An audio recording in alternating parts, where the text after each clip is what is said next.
In this tutorial, you will learn how to create a mobile apps. We will start with the prerequisites and the basics. There are 4 prerequisites for this. First, you need a computer with an active internet connection to build the app.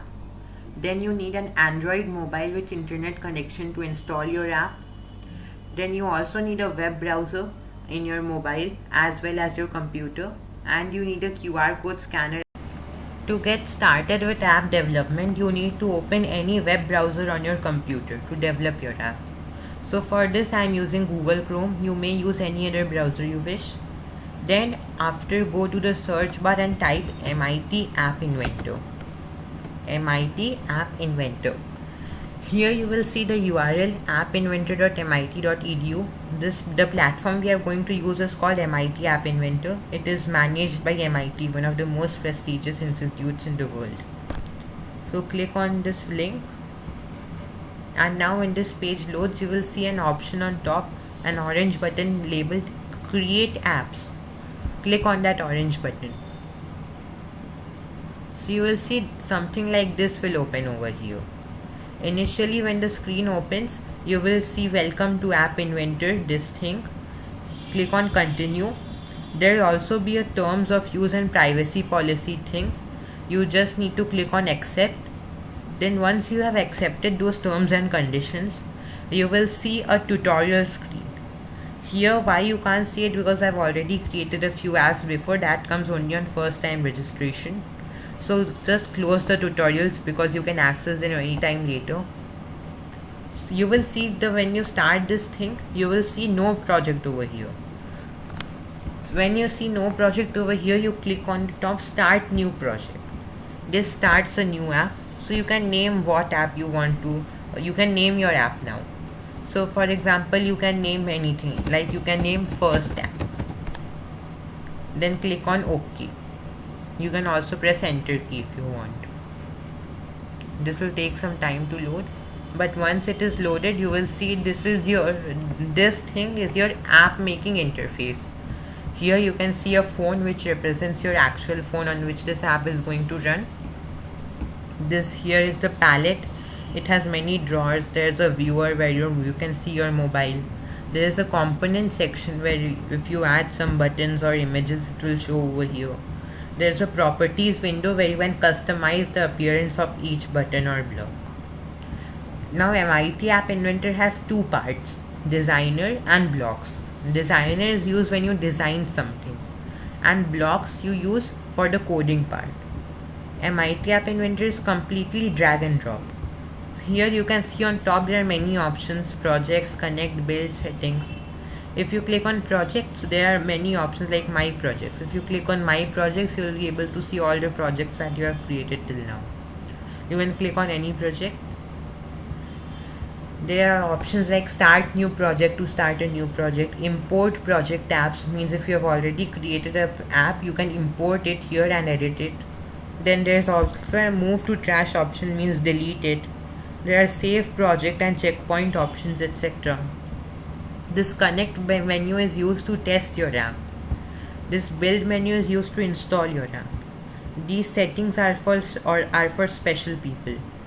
And this help menu is used to view the extensions and tutorials. You can view the tutorials if you want from here. Over here, don't get overwhelmed by seeing all these options. So first let us talk about the palette. Now the palette is divided into many drawers: user interface, layout, media, drawing animation, maps, sensors, social, storage, connectivity, Lego Mindstorms, experimental, and extensions. These are total of 12 drawers. So over here in the user interface, you can see user interface actually consists of the things that we use the most. These includes button, images, text boxes, labels, etc. Now MIT App Inventor is drag and drop. So you need to drag this button and place it on the screen.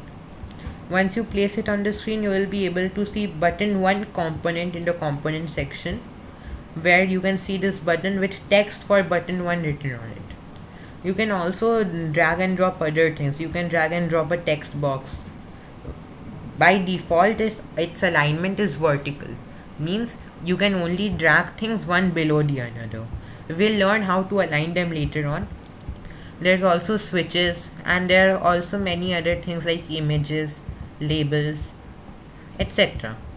This layout panel is used to design your app, for designment and arrangement purposes. Media is used when you want to add some image or sound or audio file or video file, etc. to your app. This drawing and animation drawer is used when you need to build some game where you need to draw, or if you are drawing some painting app. This maps thing is used to mark some geographical location on the map with rectangles, polygons, lines, etc. Sensors are also commonly used. These are generally used, these are higher things. They use the examples are pedometer, orientation, light, clock, etc. Social is used for sharing. These include phone calls, sharing, which will share the messages via any social media platform. Storage is used when you want to store some value, either a text or an image, to the cloud where it can be used later on. Connectivity is used when you want to connect your app to other platforms. For example, you can connect it via Bluetooth, or you can connect it to the internet or via chip. Lego Mindstorms is used if you have a Lego kit and you want to connect your app to the Lego kit. This experimental is a beta version, which means it is currently being tested. It is not final right now, so we should not mess with it. And this extension thing, you can import extensions using this. Now, what are extensions? Extensions are basically even the MIT App Inventor has its own limitations. So extensions are the third-party softwares you use to add more features to this app. We will learn about that later. Here you can see screen 1 and add screen.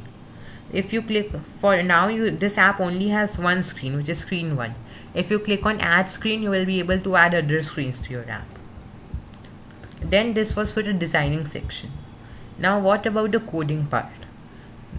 Now the best thing about MIT App Inventor is that you don't need any prior coding knowledge to work with it.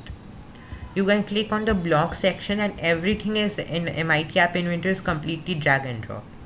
So when you click on any component over here, you can see the blocks attached to it. So you can drag and drop these blocks. For example, when button 1 click, do. So whenever this block, whatever you put under this block will happen when the button 1 is clicked by the user. So these can include many things which we learn about in detail in the other videos.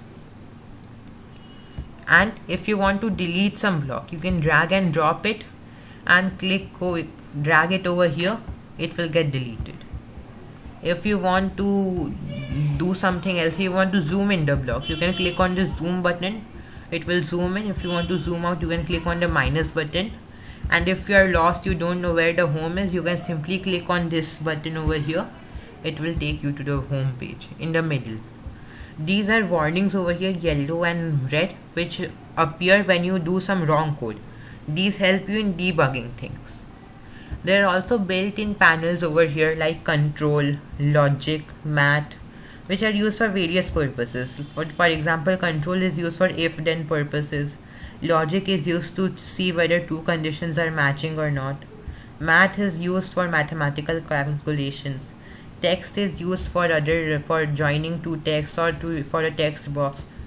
Lists are used when you want to create a list of things or items.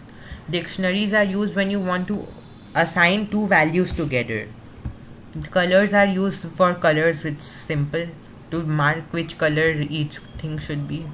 Variables are used generally in games when you want to assign a score to things. So you declare a variable and make changes with that. And procedures are a bit complex, we'll discuss about them later.